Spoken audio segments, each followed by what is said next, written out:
Hello and welcome to Tech 702. In today's video, I want you all to really think about what is happening with this TikTok ban. The implications are potentially far more wide-reaching than you may think. So I wanted to dive into this. Our story begins, as these stories often do, with a young up-and-coming politician. Is at war with us. And they use TikTok as a weapon. A company in China that must do whatever the Chinese Communist Party tells them to do. Still support banning TikTok? Would you sign that bill? If they pass it, I'll sign it. To go into this appropriately, we have to start with the history of TikTok very briefly. Started back in 2016 as a social media campaign in China.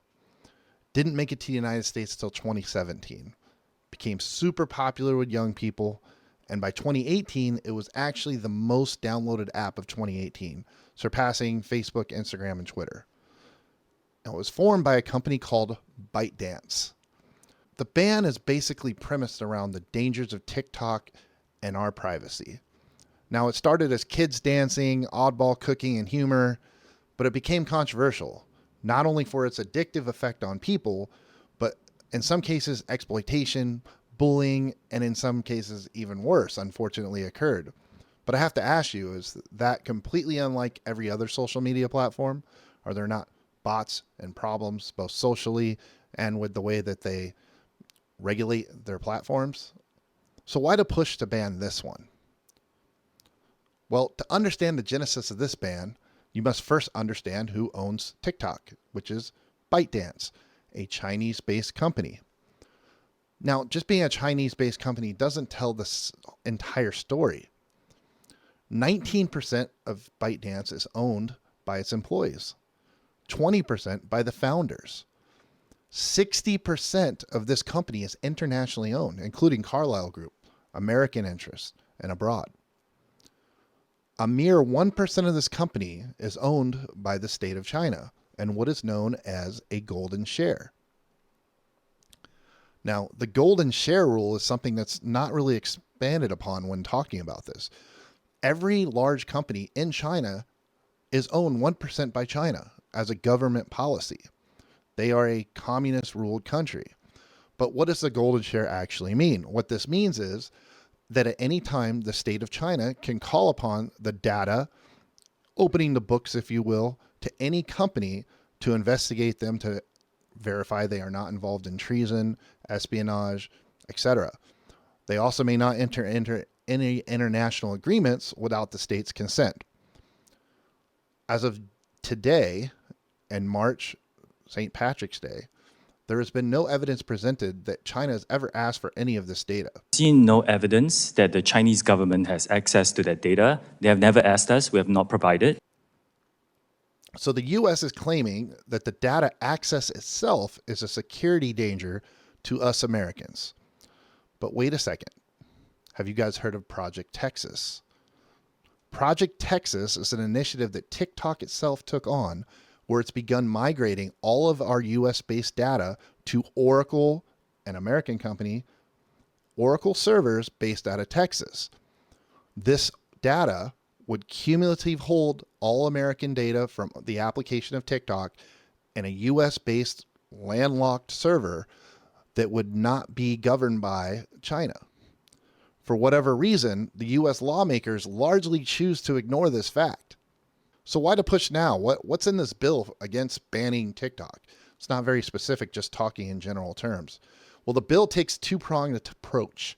First, it requires ByteDance to sell TikTok to an American or other based company, and all applications and controls within 180 days. So they have 6 months with the enactment of the bill from the day it's signed to get all of this done for a company that's worth currently around $250 million.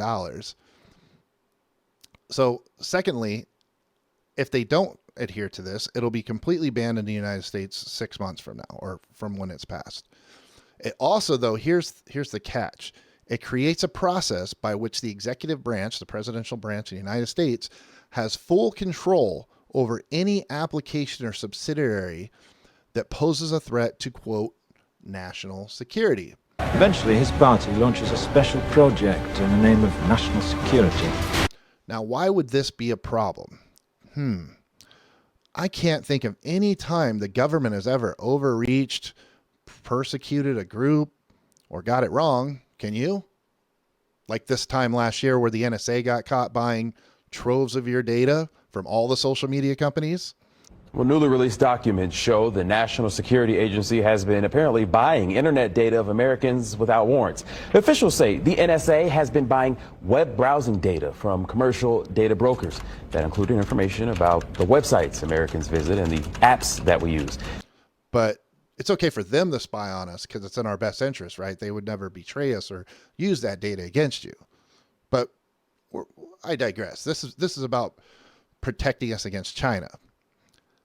Let's be real. This bill is not about protecting your data. There's something, I don't want to say sinister or conspiratorial, but there's definitely another motive here.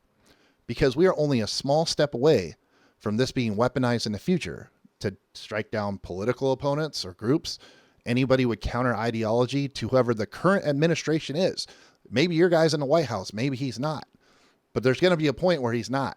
And if they go against groups, this opens that window that, hey, that group is a threat to the United States. And guess what? Unfettered power by the executive branch. That's a problem. Elon steps out of line, boom, you lose X. Zuck steps out of line, boom, you lose Meta. So the inclination there, the slippery slope, if you will, in this one, it's right there. We're only one small breeze away from moving that forward to, if I don't like what you're posting or I don't like how you manage your social media company, you're enemy of the state. You lose control. Now, what are some of the positives of keeping TikTok afloat, keeping the application? Well, in 2023, nearly $15 billion were made through small businesses, which after the pandemic and everything else, the small businesses, we need them. They are the backbone of the middle class of America, right? It's the only thing keeping us going. Entrepreneurship, small business. $15 billion last year alone, just through TikTok that's been credited. That's just the ones we know of. Not to mention, they've actually contributed $25 billion total in gross domestic product to the U.S. bottom line. $25 billion. That's like spending change that we send Zelensky, but you get the point. That's not an insignificant amount of money. In addition, thousands of creators now rely on TikTok for their livelihood through their content creation and sales and otherwise. In closing, yes, we definitely need safeguards for our privacy in this day and age and our data, but it shouldn't be grandstanded by political debates to try to win a talking point or to strike fear in people for us to give up our rights and freedom or the autonomy of small businesses and corporations in the United States. It should be federally applied protections that work with every online entity, and they should exist completely independent of any government controls. Thanks for watching.